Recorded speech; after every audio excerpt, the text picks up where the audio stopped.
Morana. Shoutout muna sa more than 260,000 na nakasubaybay dito sa Showtime. Daghang salamat. Tuloy-tuloy lang sa pag-tweet using our official hashtag for today, hashtag Showtime Good Times. Yes, and ito pa, trending po tayo nationwide on X, pati rin po ang So You Fry Yay with Popperstein. Thank you! And hashtag Mariel New Gen Champ. Salamat po! Ikaw na ikaw talaga yan. Talaga. Mga Jamiel stands. Marielsters. Oo, pero happy birthday kay Ate Karil! Happy birthday, Ate Kay! Yan talaga ang birthday ni Ate Karil. Happy birthday, Ate Kay! At pero eto na nga ha, kanina nasubaybayan natin ang breakup story ng ex-couple na sila Layton at Lori. Isa sa naging issues nila, ang panliliit sa sarili ni Layton sa kanyang sarili. Hindi raw, sa kanyang sarili. Pero may mga chinichigan din kasi itong si Lori na parang hindi magaganda, ano. Pero hindi raw siya maipagmalaki ni Lori dahil wala siyang stable job. Sinubukan niyang lumuwas dito sa Maynila para mag-work pero hindi raw kaya ni Lori ang LDR. Ang daming dahilan, di ba? Hanggang sa nakipag-break na si Layton at hindi na lumaban pa si Lori. Yes. At dahil nga ang mga issues nila ay nagsilitawan ng ganon, anong mararamdaman mo kung hindi ka kayang ipagmalaki ng jowa mo? Masasaktan. Kasi parang, di ba gano'n naman sa relationship, hindi naman palaging ups lang yan, hindi palaging masasayang moments lang. May linya nga si John Lloyd, di ba, na she had me at my worst. Parang mahal mo lang ba ako kapag nandun ako sa highs of my life? How about sa lows? Yun lang yung sa akin masaktan. AC. Ako, depende sa kung paano mo ipagmamalaki. Sa ganyan, importante talaga yan na kapag kahit hindi pa tayo kasal, parang through thick and thin. Hindi lang through thick and thick kasi hindi mo maiiwasan talaga yung mga roadblocks, lalo pag sa mga goals. Kasi hindi siya ang goals, hindi siya isang ganun lang. Marami siyang curves talaga na ganun na importante yung individuality ng isang tao na hindi identity yung relasyon sa pag-abot ng mga pangarap. And parang to have someone na to motivate you pero hindi mo na-appreciate yung pag-motivate niya sa'yo. Parang hindi siya nakakatulong sa isang relasyon. Parang I'd like to be motivated in such a way na maipupush ko yung sarili ko, hindi dahil naiinggit ako sa kung sino nakikita ko. Parang all throughout, positive. Para hanggang marating ko yung goal ko na yun, okay, happy, di ba? Ikaw, Mariel. Ganun din, masasaktan ako kasi parang may isip ko din na anong meron sa akin na hindi mo kayang ipagsigawan or ipagmalaki sa ibang tao. Parang maka-question ko din ang sarili ko if, kunwari, maka-question ko ang sarili ko, yung worth ko, yung value ko, and how you view me as a person and as someone na karelasyon mo. Siya ba pero kita ko naman na proud siya sa'yo. Si Cheese. Pero big deal ba talaga yung pagkakaroon ng trabaho ng ng partner mo? Ako kung ano yung work. Naiintindihan ko naman yung point ni Lori dun sa point na kapag ang isang babae nagbuntis nga naman, titigil talaga siya magtrabaho. Lalo na kapag mga delikado yung pagbubuntis ng babae. Oo. Pero hindi naman to the point na araw-araw mong ipagduduldulan dun sa tao na bakit wala kang stable job, number one. Di ba parang nakakapangliit din kasi yun Kayo ba? Yel? Valid din yung naramdaman ni Lori. Ni Layton. Kasi, parang kakagraduate niya lang. Tapos, parang siguro hindi masyadong na-communicate din ni Lori yung mga gusto niya. Na, syempre, ang taas na ng expectations niya agad kasi nga nakapagtapos na siya ng pag-aaral. So, tas nabanggit pa niya na parang marrying age na. Tsaka, medyo uso siya sa mga probinsya na pag gantong edad na kailangan ko ng So, para sa akin, wala pa naman din ako sa age na gano'n, pero parang hindi masyadong big deal if, thank you po, yung trabaho, kung meron or wala. As long as he's trying or naghahanap siya ng way na hindi man siya yung buhos na buhos, may luho and all. At least he's trying. Yun pa lang. Parang ang laki green flag na yun. Siguro kung meron silang importante meron pareho kayong both timeline na dapat pag ganitong itong year na to, magpa-family tayo. May Para goals. pareho kayo ng goal in life. Diba? Facing. Importante din yun. So yung job, syempre hindi rin naman, magpaka-practical na tayo. Hindi tayo mabubuhay na pagmamahal lang. Yeah. Kailangan meron din tayong trabaho. Mm. So yung sa comment section madami yung medyo na sumama yung Na-trigger. loob kay Oo. Lori kasi parang dinown nga naman niya talaga si Layton, which is naiintindihan ko kasi 'di ba ang sakit noon na ikaw hindi mo pa kakasabi nga nila 'di ba na lito pa sila sa buhay lalo na si Layton, tapos yung pa yung maririnig mo sa taong minamahal mo na pang-down. Uy, So- pero may i-add na gets ko rin kung saan ang gagaling si Lori. Kasi sabi nga niya kanina, parang pinagtrabahuhan niya kung nasaan siya Yes. ngayon. So parang siguro dun lang nagkaroon talaga ng disconnect na si Guy siguro medyo na-enjoy niya pa yung life. Mhm. Si ate girl, marrying age na. So parang dun talaga yung disconnect. Pinagtagpo pero hindi sila Oo. pinagtadhana. Yeah. Dapat bang successful na yung jowa mo bago mo siya pakasalan? At hanggang kailan mo kayang hintayin ang partner mo para umasenso? Ay, good question. Grabe. no? Kayo ba? Kasi wala bang same-sex marriage. Kayo ba? Ano ba? Kasi ako hindi ko naman masasabi nga dahil ikakasal na ako ng July. Anong I-announce. gusto mo? Hindi. So, kakanta kayo doon. Charot lang. Ayan na. Hindi ko pa masasabi yung self ko na sobrang yaman ko na successful. I'm getting there.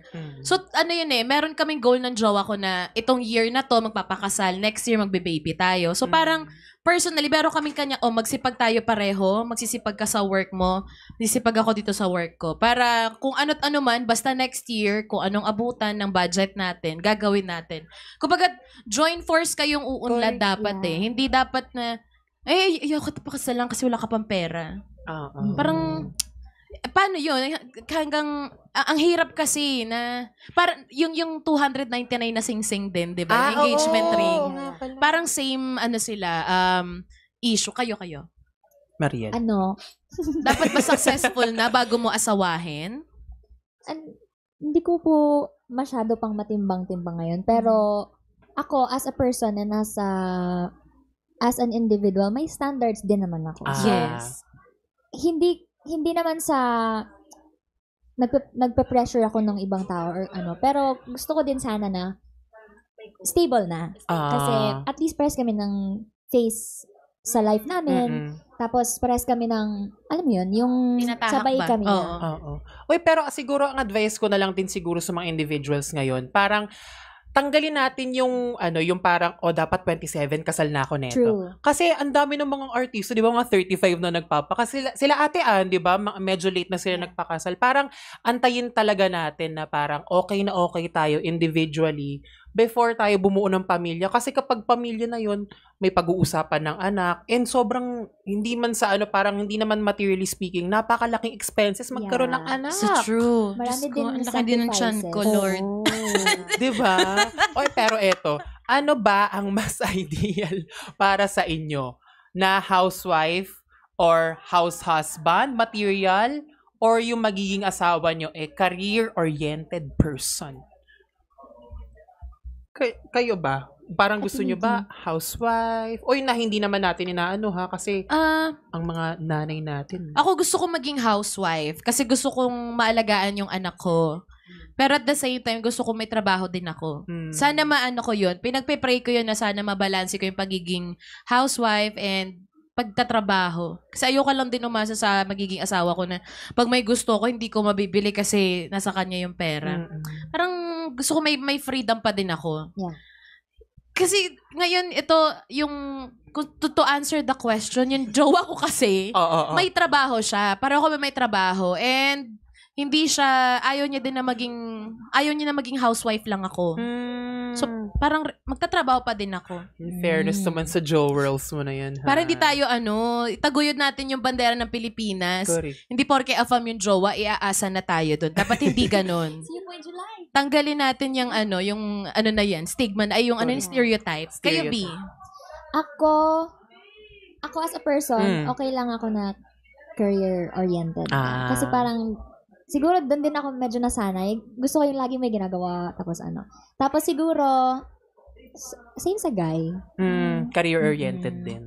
Parang, pero parang at the end of the day, we meet sa bahay ng, alam mo yun, iwan sa trabaho ang trabaho. Bahay-bahay, ganun.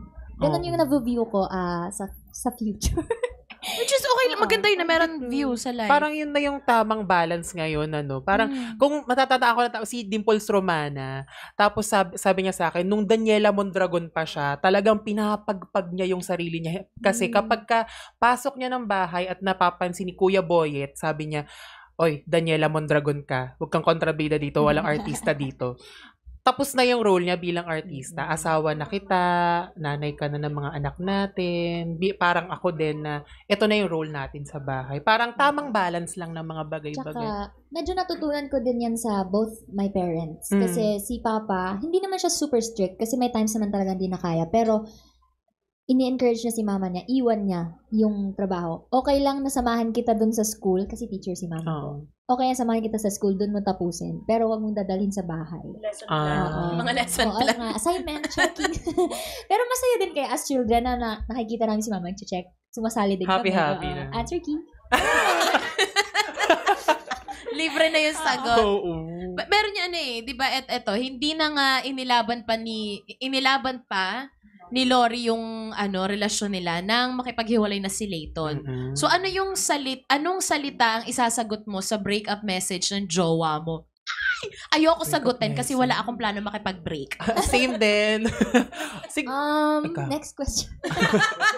Pero siguro depende siguro sa kung paano pagkakakompose nung breakup message. Siguro sa kung katulad nung kay Lori, parang ang hirap nung ganun na makikipag-break because wala akong pangarap. Parang wait lang, parang wala ako agad pangarap. Siguro sa mga ganong klaseng breakup, again, the best revenge na you can do is to improve yourself, magtrabaho ka ng mabuti, siguro i-check mo rin kung may sense ba yung sinasabi nga naman nung ex mong yun, na siguro kung sa tingin niya wala kang pangarap, siguro i-reevaluate mo yung sarili mo kung nasa ang point ka na ba ng buhay mo, kung ito ba yung dapat mong ginagawa or hindi. Siguro alam mo naman yung sa sarili mo Know where you stand din.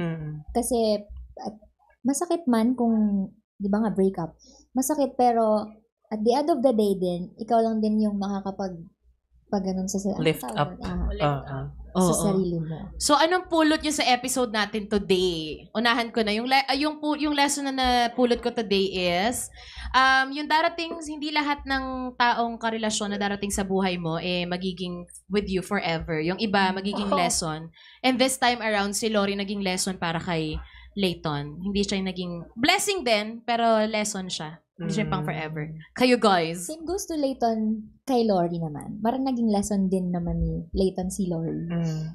Tapos, ang pulot ko, don't put pressure on people so much. Don't set your expectations too high kasi kahit mahal na mahal mo yung isang tao, may times pa rin na mafe-fail ka nila. Or mararamdaman mong ma-fail ka nila. Correct. Ako siguro may add to that lang na sa pag-put ng pressure man or sa pag-advise, siguro choose your words wisely. Yes.